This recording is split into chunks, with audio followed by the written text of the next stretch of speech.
back this week. Kate and I are just getting back from a little trip, breaking up the winter, our annual Turks trip. But glad to be back at it and really excited for our guest this week. We have Justin Bird on. Justin, you've been a member for about 7 years? At least. I think going on probably 8 or 9. Okay. Actually. Yeah. Okay, very cool. Very cool. Yeah, I was trying to guess. I was like, do you remember what year you started? I think I was 38. Okay. So that's going back 9 years. So, yeah. 16, 15, 16? Yeah, Okay, yeah, cool. yeah. I thought years are starting to run away from me now, but yeah, it's funny. My Wodify picture is me and my son, and I think he was about 2 or 3 years old. Wow. It was just crazy, you know? That is funny. That's awesome. Did you follow Lauren here? Did she follow you? I did. I followed her. Okay. Yeah, she started working out with you. Yeah. And that was a battle to get her to leave her trainer. I know. And she started working out with you, and then I think you got her here, and she was like, you would love it. And I wasn't convinced. I'd always been like a weightlifter, and I had a trainer, and it was just kind of my jam to like work out with my buddies. But this was like classes and intense, and first day I was like, this is awesome. That's great. I'm all in. This is sweet. Yeah. It is. I mean, it is, when you have like maybe a little crew that you go to the gym with, that's fun.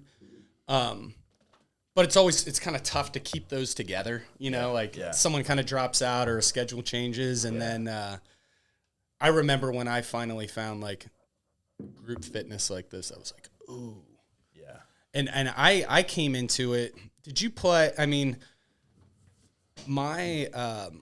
our boxing club in college felt a lot like kind of like our classes. Mm-hmm. It was like, okay, I was going through a practice almost like you would in high school. And then it was like, I had years off of that and then got into this, and it was like, okay, something feels kind of familiar, or like I feel like I'm really doing it when I'm here. So, and it's cool when you find like your people. Yeah. I think a lot of these people get energy from working out. And that's my thing, both physically and mentally. I mean, I need it. And it's cool to be around other people like that. Yeah. And it's like, I'm good at some things. I'm not good at some things. I'm kind of tapering down at being good at anything anymore. But that's okay, because it's like you're kind of playing your own game. Yep. You know? Yep. And Kate and me have talked about that, and it's I like to think about it almost like a martial arts kind of approach, where if you're, you see someone who's like a lifelong martial artist, they have this period where they're growing, and then they, maybe they're like competitive in it, and they're like, the young guy, and they're really getting after it. But then, they get older and they continue to practice, and they're not necessarily like, going to tournaments and things like that, but it's like, it's a lifelong practice that keeps them, they're limber, they're strong, they're doing it. And I'm like, CrossFit's kind of my, martial art in that way. Right.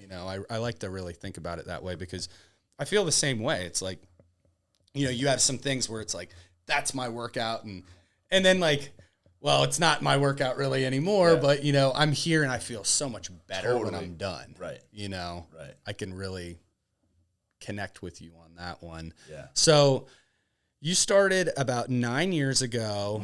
Mm-hmm. What was kind of your background? I would just say 5-minute synopsis of like growing up, sports, college, and then maybe training leading into that previous 9 years. So in high school, I was a high school rower, and I was good at that.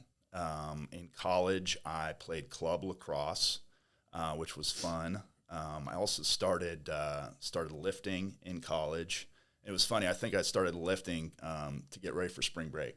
Oh, yeah. Yeah. It's absolutely. Like, you come back from winter break, and it's like, oh, now we got to think about spring break. So we got to start lifting. So when all the girls were on the ellipticals for like 2 hours. Exactly.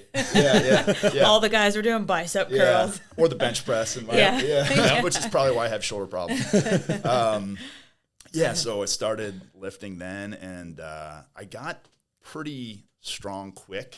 Like, I just think I have that, I was of that age, and I was eating a lot and probably drinking a lot. But I saw results, and it just kind of became part of my repertoire, you know. Yeah. And so we would just, you know, my friends, we would go there 4 or 5 times a week at least, lift heavy, consistent. It was a social thing. So I got pretty big. I mean, I was like 230, which is like 35 pounds heavier than I am that's what now. I was going to say. How tall are you?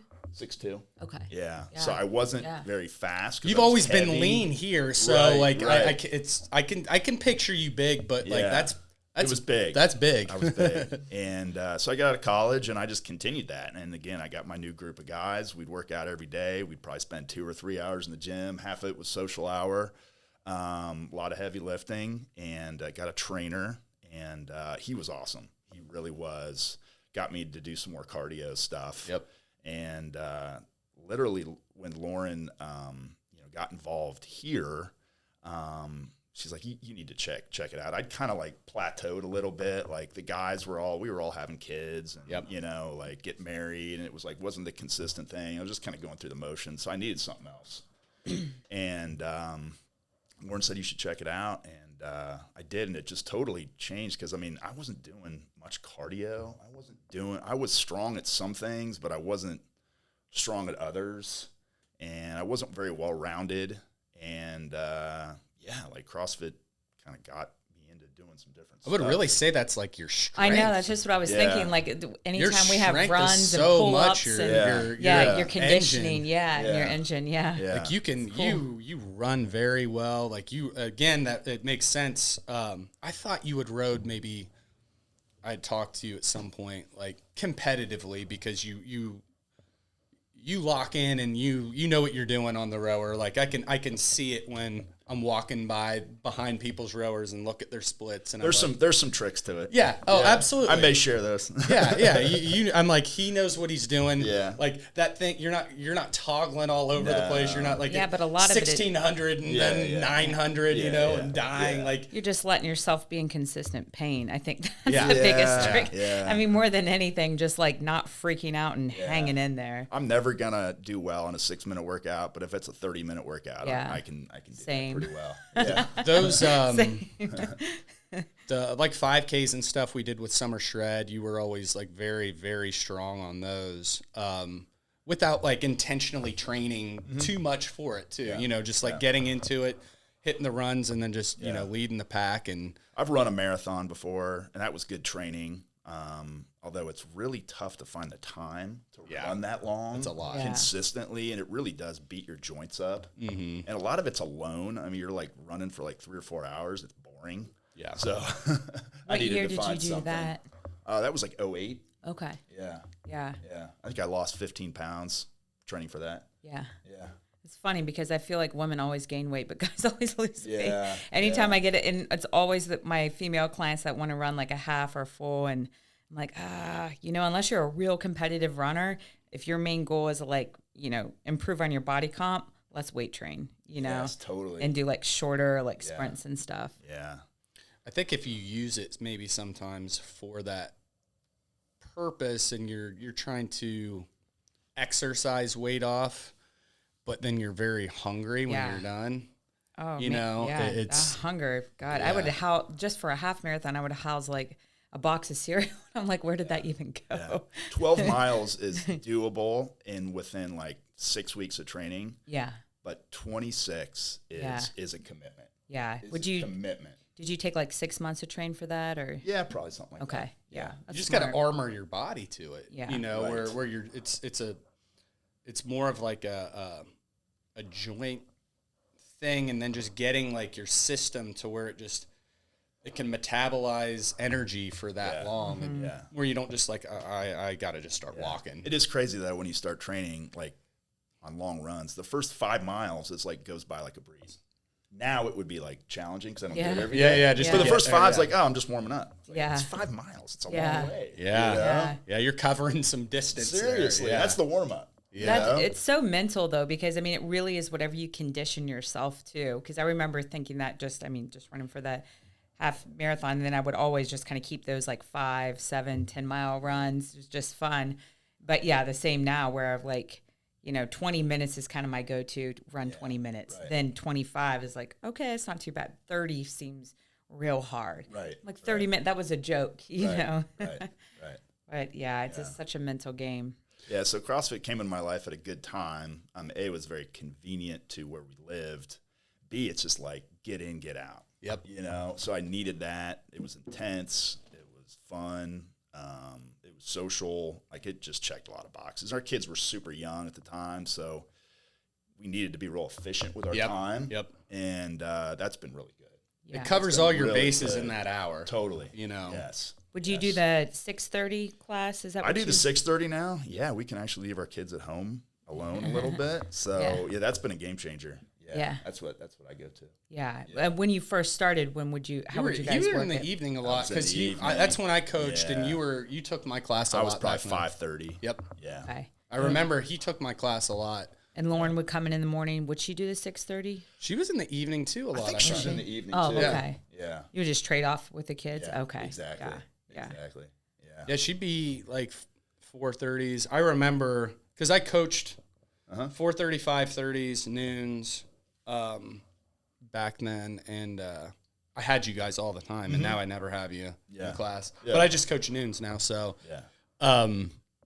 yeah, I remember you guys coming in all the time, and so with CrossFit, you've gone through and came back from, which is really cool, some injuries. Can you dive into that a little bit and just like some of the things you've gone through? Like, For sure. You've trained a lot. You've been very active, and like part of like getting older and pushing things hard is like sometimes things like break a little bit. And Yeah. For sure. I had a tough injury going on probably 5 or 6 years ago, which was a torn bicep tendon. I remember that. Wow. I had never, knock on wood, I had never really had a serious injury before that. Yep. It was crazy, dumb things I've done I had never really gone through that. Yeah, it was on a pull-up, and I had been having some tendonitis in my elbow. I ignored it. I was like, this is going to go away. And obviously, it was my body telling me something. So I had that tear, and, when it tears, you just have no strength. Like, it's gone. You feel it. It's like a rubber band snapping. And, so I'm like, oh, no, this is not good because – a day off in the gym is not a good day. Yep. So, and I was like, oh, this is going to take a long time. So, went to the doctor. Yep, snapped. I think I was in surgery in 3 days. Thankfully, they were able to reattach it. And then it's the recovery process. I think it was probably 5 months I was out of here. Yeah. I had to tell Lauren multiple times not to talk about the gym, which she had a hard time doing. I just couldn't hear about what was happening in the gym. I had to not be there. I had to not, hear about it. It's like a girlfriend you broke up with. Yeah, exactly. It was a very sore subject for a long time. Yeah. So, and, with that, if it taught me one thing, it was patience. Not going in the gym for a day is a bad day, but not going in for 6 months is tough. But you also get to have little wins along the way. You can't move it at all for a while, and then you can move it a little bit, and then you can finally curl a PVC pipe, and then you can finally run, and you can finally jump, and it's like, okay, you're winning a little bit. Yeah. I'm better now than I was 2 weeks ago. And, my arm, Lauren I always joke because I called it my baby arm because it was just mush. I'm like, this thing is just, I'm never going to get back. I'm never, ever going to get back. But I think I was back probably 90% after coming back for maybe 6 weeks. Wow. And then within which 6 arm months. was it? It was my left. I mean, you can't tell at all, No, I feel no, like. no, Yeah. No. And then 18 months after that, I had surgery on my labrum, left shoulder. It had become just an absolute mess. Hanging from a bar, it would feel like it was dislocating. Pushing a door open, pulling a door, it would come out of joint. It was an absolute disaster. It was torn in the front and back. So same drill. Here we go again, So it's out of the gym. That was a more painful recovery. Shoulders are tough. I've heard that one's a tough one. It's tough. Yeah. I was on the doorstep of that at one point. Yeah. Is that what Dane just had, or was it the bicep? Yeah, bicep. Bicep, okay. Yeah. Is that what Rex had then? The labor. So I feel like someone had the. He may have. Yeah. Okay. Yeah, there's some people have been having rotator cuff.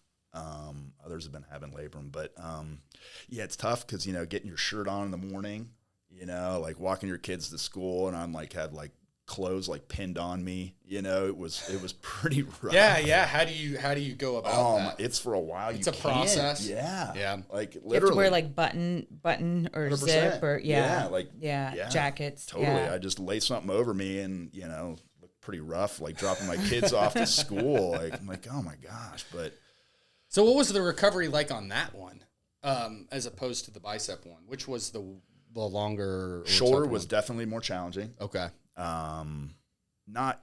Mostly from a mobility standpoint. Yep. Yeah, just shoulders go everywhere. Bicep is pretty limited. Yep. Biceps literally just like going from, you know, here, getting it to here. Okay. You know. Yep. Shoulder is a lot more limited. Okay. I had to sleep on my back for probably 2 or 3 months. It was just, things were rough. But I'm very glad I did it. It worked out great. It really doesn't hold me back much. There's things I don't do. Like I don't do heavy stuff over my head. It's kind of like a no at this point. Yep. And that's okay. Yeah. Like that's totally fine. I don't do heavy bench. Yeah, but that's about it, honestly. Yep. Yeah. Yep. Just like the real heavy pressing movements. Yeah, yep. and I have issues with my other shoulder now too. The AC joint is mad, and it's from years of benching. Yep. You got to teach your sons when they're getting ready for spring break. They got to Yeah. do some rear delts. Yeah, or do just some lat pull downs. Yeah, or have better form. Yeah, even it out a little bit. Yeah. Posterior delt, I didn't work out a whole lot, unfortunately. No one's looking at that. You thought, right? Exactly. I didn't think that was important. Well, I remember knowing how you did your bicep by how you did your pull-ups. Yeah, no question. Before it. Yeah. Like when you told me, I'm like, I know why.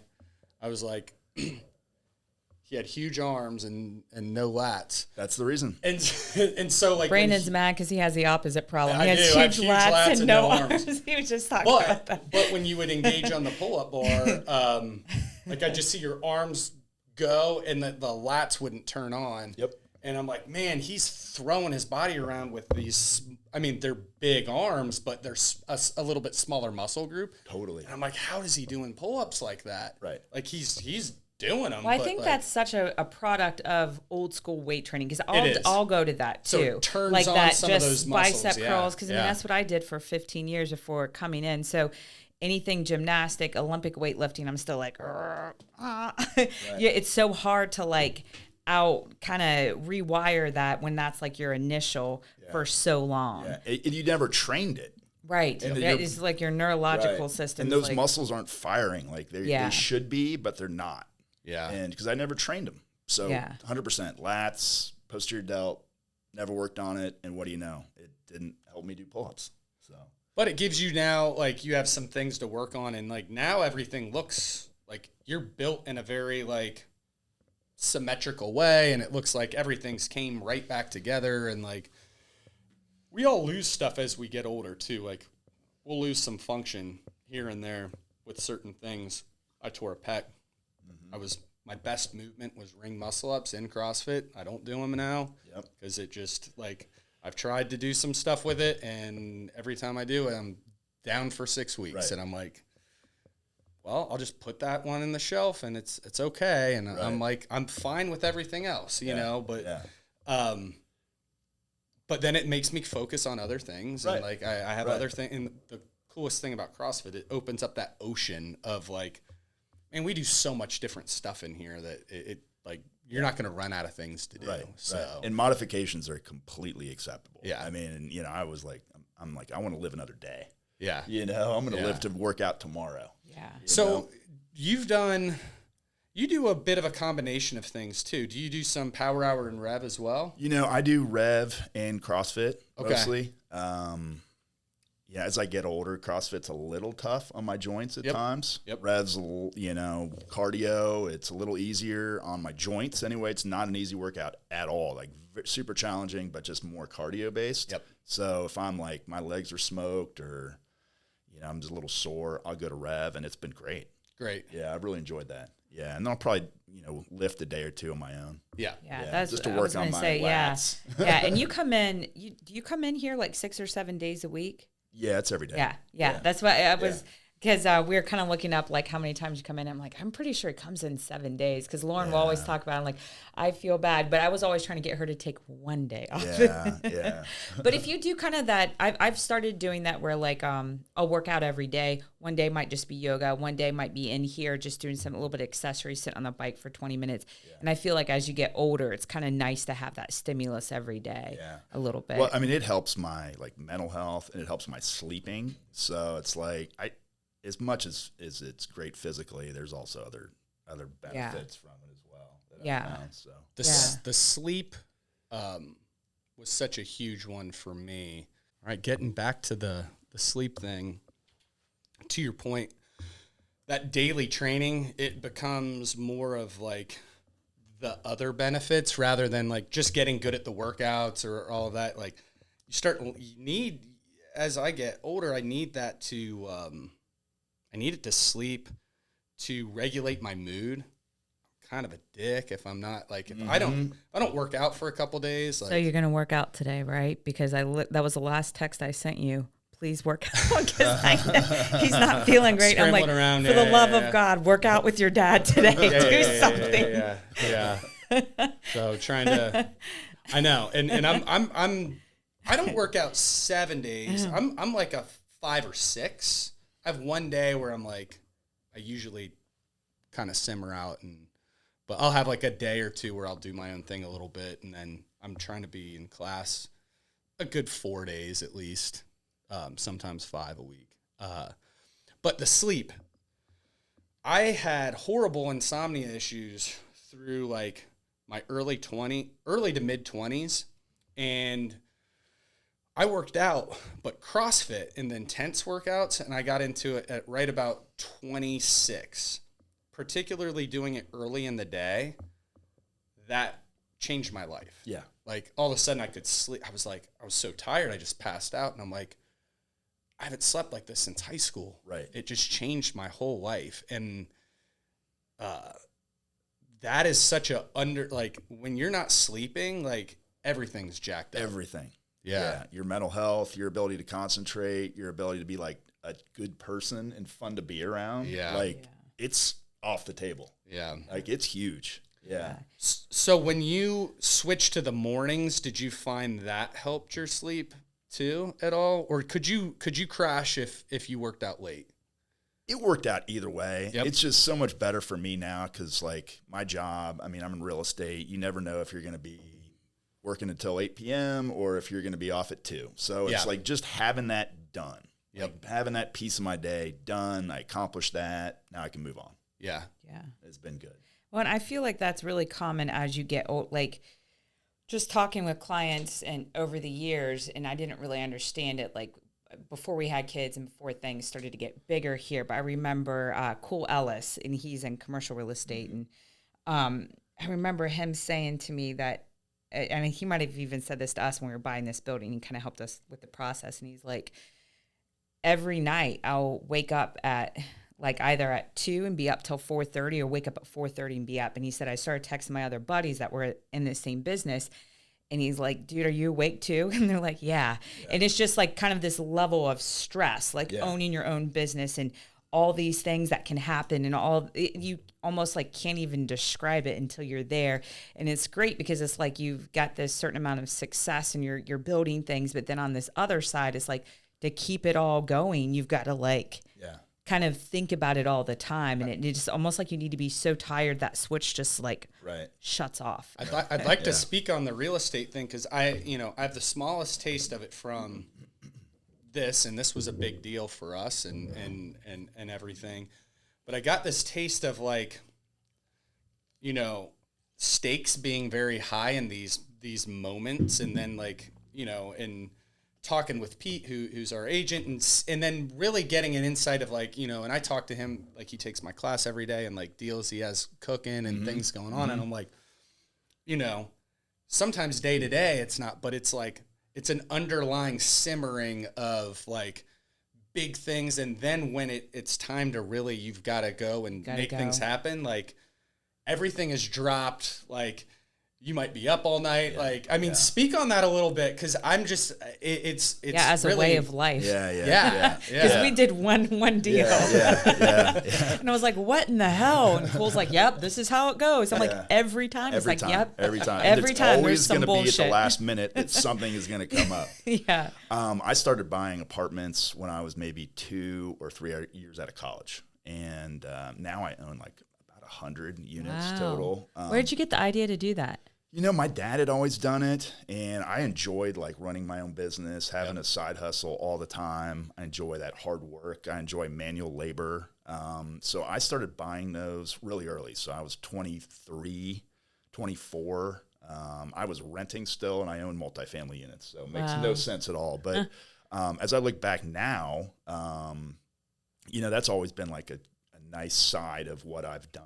You know, it's just a steady Eddie. It's regular. I enjoy working with people. I enjoy the fixing things, you know.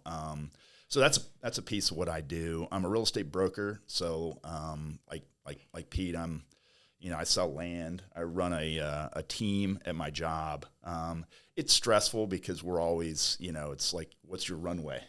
What's the next 6 months? What's the next year going to be looking like for you? You know, sometimes you have some huge wins. Sometimes it's like, God, I just don't know. I mean, what's this economy doing? Yeah. You know, there's a lot of competition. And you do primarily just land, not buildings? I do mostly land, and I'm a manager of our team. Yeah. So I have a team of like 5. Oh, so cool. yeah. So it's a good gig. And then I do development deals on the side as well, which is fun. And talk about stressful. You know, I've done, you know, multiple subdivisions, and some have worked out extremely well. Last one has been a challenge. We had, some people know this, we had a fire in one of the buildings that I did. And so the last 2.5, 3 years, I've been dealing with insurance companies and lenders and all that stuff, working through that. That's kind of where, and it's linked to CrossFit because I've needed that to like be able to let go of some of the day-to-day stresses of it. Again, I mean, I'm a deal guy. I love the challenge. I love the adrenaline, not only in the gym and at my job, but yeah, I mean, it's, you need to have your hands in a lot of different things. Most of the time things do work out. And sometimes they don't, and kind of have to go with the flow a little bit. So you just try to diversify as much as you can to always, like if the land real estate's kind of down, and I'm sure that's tough as like Columbus grows, or you're probably running out of land. Well, right? It's not necessarily that there's lack of, it's just they take so long. The land They're deals. all huge deals. They all Okay. huge deals. And are you going to get paid in the next 6 to 9 months? Right. Or is it going to be longer? And the paycheck's significant, Significant. but you could not, yeah. And But Pete's what kind of if, talked about that too. What if they fall apart? Yeah, that's stress. That would be hard. It's just a whole different Right. way of managing that. So you probably always have to have like reserves and be okay with not. Well, and that's where the apartments come in, Yeah, because you got they're- steady income. Yeah. I know that business like the back of my hand. It's easy to manage. I know people. I know buildings. That's always been great. That's like I can rely on that. Yeah. I know it well. Land deals are fun. They're adrenaline. But they're risky. Yeah. Extremely risky. Sometimes they can be huge wins. Sometimes they're not. And, I think that if there's one thing I can say, just diversify. Just do a lot of different stuff. Yeah.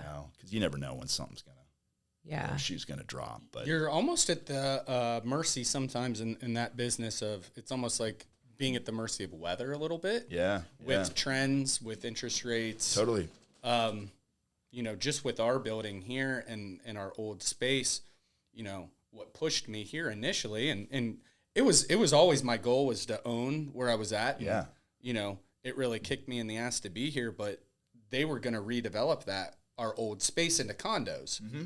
Well, the interest rates went up and it blew that deal up, and then they just released it out. Yep. So, just seeing that little glimpse of that world for 2 years, and kind of how things worked was so interesting to me. And like, I'm a small like part of it now that I just have a little thing going on here. Yeah. But like, it was very interesting. And like you, I've seen a few guys that I know, they have, who are brokers, they have other things going on like that. So that's not their only thing. They've got, some commercial buildings or some apartments and things like that. And it's super interesting. It's also something I almost want to introduce to my son a little bit and just see if he has any interest. Cause I think had I like understood it, before I was 40, time is on your side. It is a business that if you get in early, you can do exceptionally well. Yes. And if time is on your side. Yeah. It's tougher to get in later because of family commitments. You get busy, you start buying houses, you need to plan for kids' college. But if you can get in early and just own them and just own good real estate, it will serve you exceptionally well. Yeah. If you've got some years to put between Absolutely. It's not a 3-year plan. Yeah, I mean, if it goes up average 3 to 5% a year, it's not. And then sometimes you have down years, and it's like okay, but other times you have huge years, and it's like over the time, if you look at that, how that is compounded, it's amazing. Yeah, it's amazing. Yeah, that's what I've looked at it, and I'm like, man, this is a really interesting business, and you can control your own destiny if you're smart and not too ballsy all the time and do it the right way and have a couple good deals. Like this can really set you up in a cool way, and not just like you. It can set your family up too, And it allows you, I mean, like, you're a business owner, and allows you to control your own destiny. Because if you were leasing forever, they could continue to raise your rents. Yeah. And now you control your own destiny. This is my real estate, and it will go up in value, and it's great. I think the big reason, there was a question on our CrossFit affiliate board. And so there's less CrossFit affiliates now than there were, say, back in like 2018. Mm-hmm. And here was my take so CrossFit was built on the 2008 crash, where commercial real estate was super cheap. Like they were giving it away just to get people in there. Right. And so the office park we were in initially, I mean, we were paying like under $4 a square foot. Wow. Yeah. I mean, it was so cheap in an area what where was it at our old location? Do you know? I think we had got up to, it was still inexpensive because like it was 7. really It raw, wasn't too 7 bad. or 8, but it was. But barbell was like 10 or 12. No, Not quite. I can't remember. It was closer to that. But it was really cheap. Every time you'd sign a lease, they give you a bunch of free months and all of that. Sure. So and then the barrier to entry with equipment back then was very low. So these gyms started popping up everywhere. Yeah. Well, then as time went on, the commercial rates started going up. The vacancies were way lower. Mm-hmm. And then people went through a lease cycle of 5 years. And then a lot of these guys are like, they got into the business. Maybe they weren't as profitable. And then now they're staring at the pipe of like, by the end of this lease, I'm going to be paying sometimes triple what they started, right? Year 1 to year 10. Right. And they're like, no, I'm not going to do it. Yeah. Because people are like wondering what it is. I'm like, look at what you were paying in 2009 and then look now. Right, it's triple. And then look at the gyms now and look at 2009. Mm-hmm. It used $25,000. You could get a very basic CrossFit gym going. You need at least $250,000 just to have something that's like and equipment expensive. That's what I mean. Just to have something that is going to be somewhat competitive with the market around you. Yeah. Like you can't if you have $25,000, maybe you can do a little personal training studio, and if you're really good, but you're not going to be competitive. It's kind of like competing in CrossFit, where if you can just kind of keep going and you get in your 50s and 60s, you're going to be awesome. It's almost like that with the gym and the CrossFit business. If you can just keep staying in business, that's the long game, and it's high burnout, which I'm sure it is in your industry too. That real estate trend is what I just saw that affected people. Are like, it's this, that, or the other with CrossFit. And I'm like, as much of anything, it's this real estate trend that affected this business that no one talks about. I'm like, that's interesting. It really is. Yeah. I'm like, the way real estate was in 2009, 10, even through 12, the prices you could get on it and the barrier of entry was so much lower than it is today. Yeah. Times like that are so opportune if you have cash, because no one else does and banks don't want to lend. Yeah. And, you know, that's the trick of it, is actually being able to take advantage of that during those times. Yeah. And it's also scary because, you know, banks are calling loans and they're saying you have negative equity and, you know, then you have a house payment and everything else. It's extremely scary. And you're like, this is never going to get better. Yep. But then it does. And it's like now, I mean, what people pay for good real estate is ridiculous. Yeah. It's ridiculous. Yeah. And they just see it continuing, you know, and Columbus is in such a good spot. Economically, it's got a diverse economy. It's got a great young population. It's still relatively cheap compared to other markets. Yeah. So, I mean, I see this place just continuing to thrive. But 2008, we're old enough to remember those days. Yeah. And those were challenging times. I worked in New Albany as a trainer. It was my first job when that was going on. A lot of big houses. Worth, you know, now a couple $1 million. Right. A lot of big houses where I'm training all these ladies who lived in these houses. A lot of them started selling them to banks. Sure. Because they were suddenly way upside down on their mortgage, and they were just like move out of state. But I mean, I can't remember how many. I knew 5 different families that just said, they had cash. They were wealthy people, but they just sold their house to the banks were buying all their houses. Sure. I just to get out from under the debt. Yeah. And I'm done. I'm over it. They actually had a tax credit. I think in 2010, there was like $7,000 per house if you bought something, because no one was moving. Wow. Like, that's insane. Like, now you think there's bidding wars, there's 5 and 8% How much appreciation that's a year. changed. $7,000 credit for buying a house, and they'd still sit. Yeah. There was Psychology. There was a home in New Albany that I also did landscaping and I mowed for. It had a pool. It was on a massive piece of land, and I think the taxes were pretty high because it was on a really big piece of land. Me and Kate were starting to initially like peek at houses when we were together in like 2011 or 12. We didn't have enough money to buy a house, and we didn't end up doing it until 2016. Was short-lived. But we were peeking around. But this house that is no doubt a 7-figure home, and that it was amazing. Had like swimming pools, all this land. I remember it was on the market for like $250,000 in 2000. I mean, this is like a $2 million home now. Yeah. And I'm like, Kate, I mowed for this. And like the guy just like, I think he went to foreclosure and abandoned it. Yeah. And it was just sitting there, and it was like, but I remember, I'm like, if we could even get our foot in here, and it was like, oh, we can't afford the taxes was the big thing. That was just like, even if we could afford the mortgage on this, like, I don't know, it was $2,000 a month in taxes or something. It was a lot of land. Yeah. And, but that blew my mind. Right. Well, insurance rates have also just gone nuts for anything. So a big home like that, terribly expensive to insure. Yeah. Operating expenses, got to heat it and cool it and fix it and do all that stuff. I mean, it's great if you can weather it, but it was a mansion. And I'm just like, we can't. Like, we'll just travel to the Turks. But no, it was such a neat thing. I just remember seeing, and like people don't understand like that time right then. I mean, there was, the thing is, no one had money though. Yeah. Well, let's bring it back. What are your goals for, let's say, like the future, next 5 and 10 years, fitness wise, like career wise? Like, where do you see that balance for you?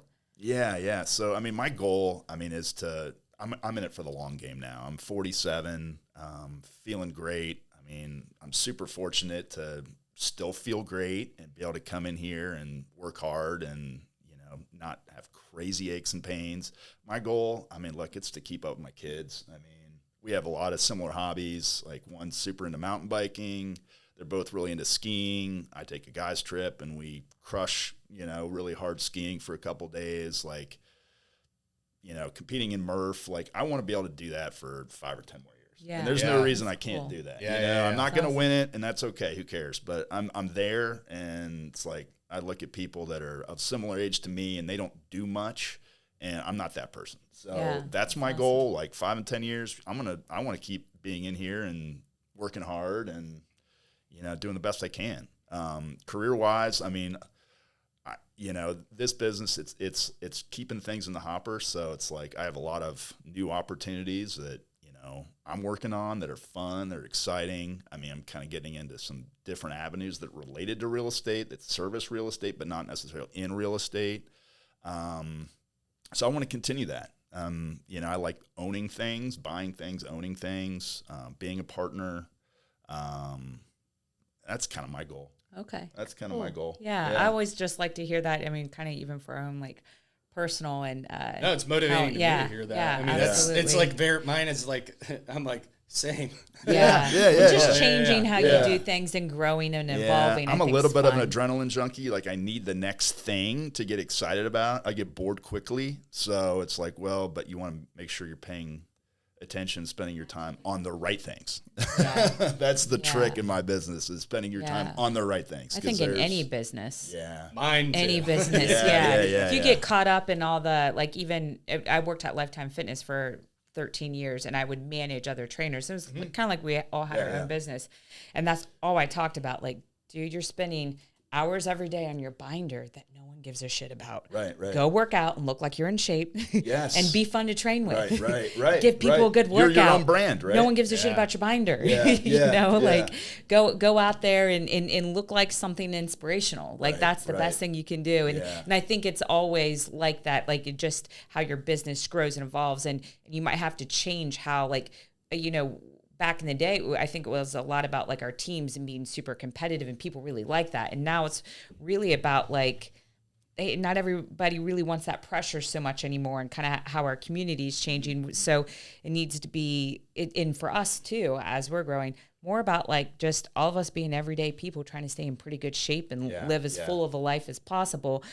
Like you can go out to dinner on Saturday and still come in here and crush it on Monday. If there's one thing I can say too, it's like cutting bait with something that's not working. I've never been good at that, but if you see something not working, let it go. Gears, that's really good advice. Let it go, move on, change, because you can't change what you did in the past, but you can change how you use your time in the future. And that's one thing I need to work on. I try to double down on the stuff, and I'm like, God, if I just let this go. I like hearing it's tough. It's tough. It is tough. I mean, we had that problem with barbell just initially because we wanted it to be just like a 24/7 open gym, and we weren't getting memberships, and we're like, oh shit, we just committed to this expensive lease, and I'm like, man, well, look at CrossFit. Everybody's over here. They're taking classes. People want classes. Let's do what we know how to do. Let's do classes. Power hour. Like we got to just transition. It's just always transition. And then I had this awesome idea to have yoga every day. It was costing us so much money a month, and we're like, okay, it's not working. Let it go. But it's tough if you have your ego too much in any one thing. Totally. And just when you're like, it should work. This should work. Like but on it's not, paper, it's just it's so hard until you roll it out. Right. You just don't know. Right. Yeah. Oh man, thanks for coming on. This is really cool, and like I love not just the fitness, but you've been around for a while, like doing. I mean, again, you've owned apartment buildings since you were in your 20s. So like, I love to like dive into someone who's doing this, but also has other really cool stuff going on, and how they were able to marry all of that with kids and stuff. And like, to me, that's what's really interesting. Like, because I like to look at guys like you, like, how do you do all of it? Because I have the same sort of issues that you do, where I'm like, I'm trying to juggle a lot of things at one time. And like, but I want to stay in shape, I want to have a good business. and I want to be a good dad. Yeah, yeah. You know, so. Yeah. Well, Lauren and I always look at this place as our country club. Like, we're not country That's club what we people. say, We're not yes. golf people. Yeah. But you know, we get to meet new people that we would never have otherwise met. We get to work out super hard, super efficiently. We get to, you know, have social connections with people on a daily, weekly basis. It's just been awesome. Like, I can't say enough about what this has like done for us, like in our lives. Like, it's part of our lives, and it's very cool. Very cool. So community is very cool. Yeah. Yeah. So. Oh, thanks for coming on. Absolutely. I enjoyed it, guys.